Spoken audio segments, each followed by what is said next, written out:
What if I told you that there exists a book capable of deciphering the darkest secrets of your own mind? A text so dangerous that it was hidden away for over a century. Carl Jung's Red Book not only reveals the depths of the human psyche, but also opens a doorway to the unsettling mysteries of the collective unconscious, where forces that have shaped our existence since time immemorial reside.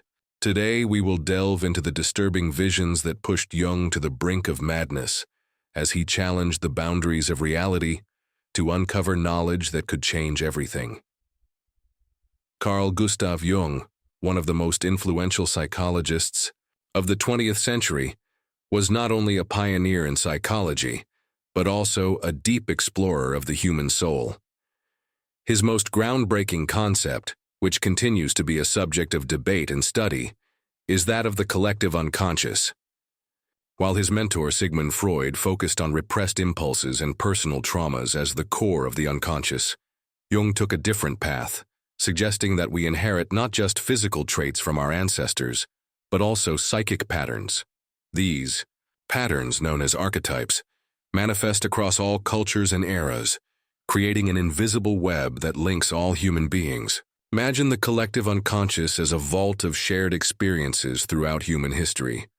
It is a compilation of ancient symbols and knowledge residing in the deepest layers of our psyche, transcending any single culture or civilization existing. On a global scale, Jung believed that these archetypes were not created by individuals, but had existed since ancient times, passed down from generation to generation.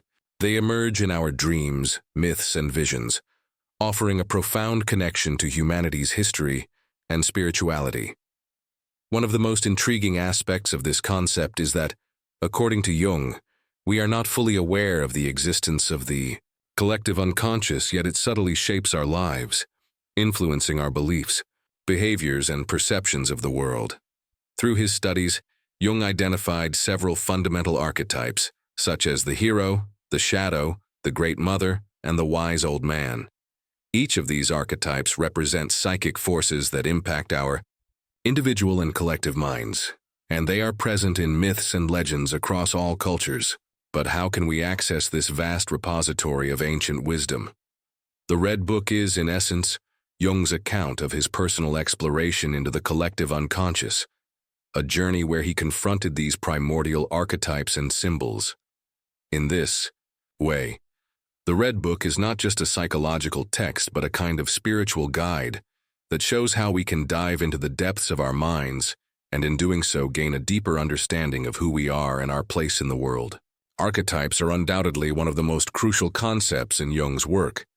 They are universal patterns of behavior and thought that manifest across all cultures and eras, representing fundamental aspects of the human experience. Archetypes are not abstract ideas or human inventions.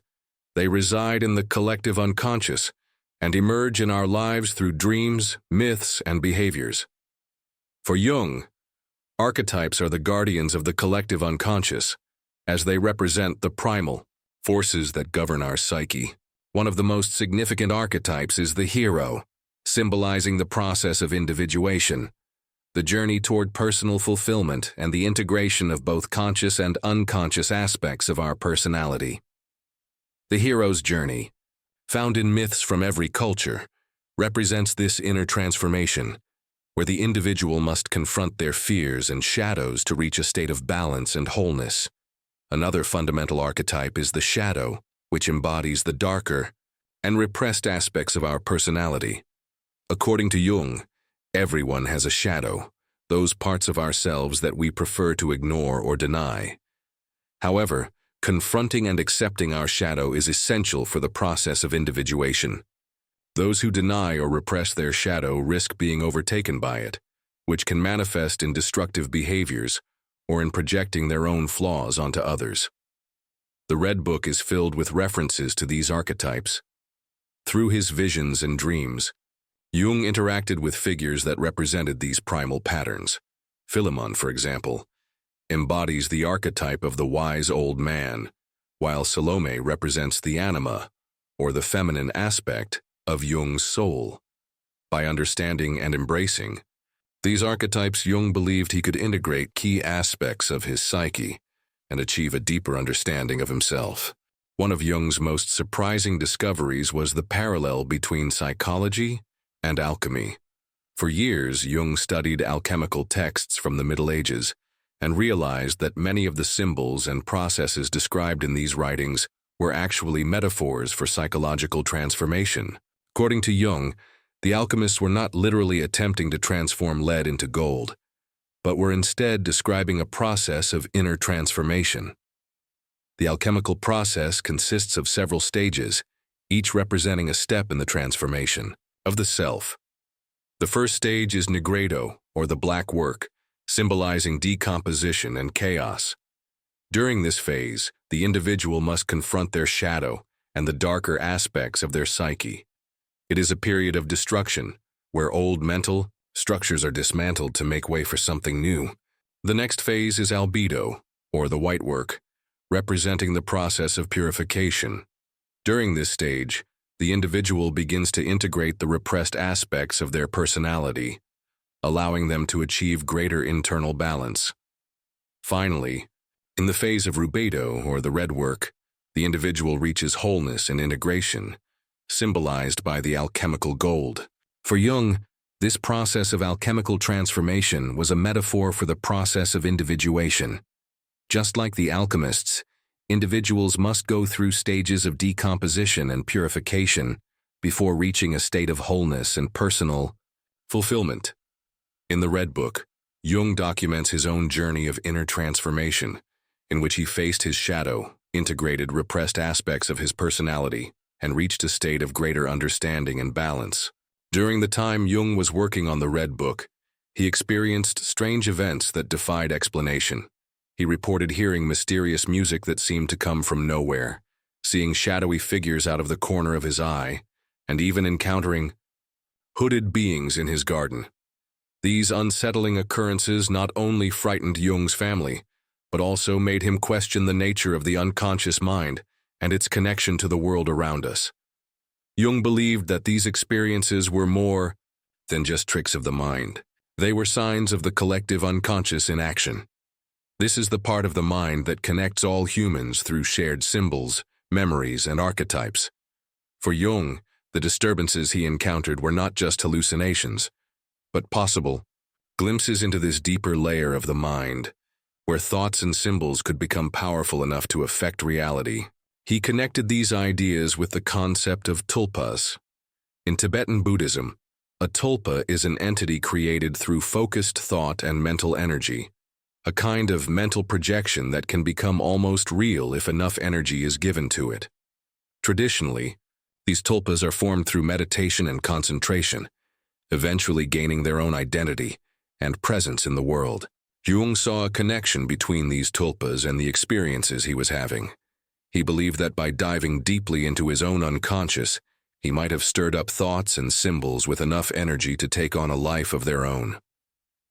As he engaged with archetypal figures like Filament, perhaps these thought forms gained enough strength to seem like they were appearing in the real world. This idea challenged what most people thought about the mind. It suggested that under certain conditions, the mind could project its thoughts and feelings into the world around us. If the unconscious could produce dreams and visions, why couldn't it, under intense focus, create something that felt real outside of us too? Jung's experiences also echoed many stories throughout history. Tales of visions, hauntings, and encounters with strange beings that seemed to share similar themes. He thought that these stories might actually be examples of the collective unconscious at work, times when powerful symbols broke through the barrier between our minds and the world. His experiences with tulpas and the collective unconscious suggested that the boundaries between our inner thoughts and the outside world might be more fluid than we usually think. It opens up the possibility that our minds can influence reality in ways that go beyond ordinary perception. In this light, the paranormal events Jung witnessed are more than just eerie stories. They hint at the incredible power of our minds, how our thoughts and inner worlds can shape not only our personal experiences, but also the reality we share with others. It's a reminder that the mind might have abilities we're only beginning to understand, and that exploring these depths could unlock mysteries that challenge our very understanding of reality. Exploring the secrets of Carl Jung's Red Book is more than intellectual pursuit. It's a call to journey into the most profound mysteries of the human soul and its connection to the divine. Jung didn't just map out the hidden patterns of the unconscious. He showed us that each of us carries within a vast, uncharted world of archetypes, symbols, and ancient forces. These elements shape our thoughts, our dreams, and our deepest sense of identity, guiding us toward a fuller understanding of ourselves. The true impact of this work lies not only in what it reveals, but in what it asks of us. It urges us to confront the shadows we usually avoid, our fears, our hidden desires, our unresolved pain. But it also encourages us to embrace the light within, the parts of us that are capable of growth and transformation. Jung's idea of individuation is not a passive process, but a heroic quest, one that challenges us to recognize that our souls are not isolated. We are woven into a tapestry of shared experiences and symbols that stretch back through time, connecting us all through the vast collective unconscious. In the end, Jung's vision is a powerful reminder. We are each unique, yet we are part of something infinitely larger than ourselves.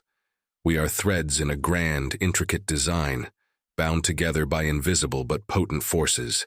And perhaps by embracing both the darkness and the light within us, we can move closer to understanding not just who we are, but our place within the larger story of humanity.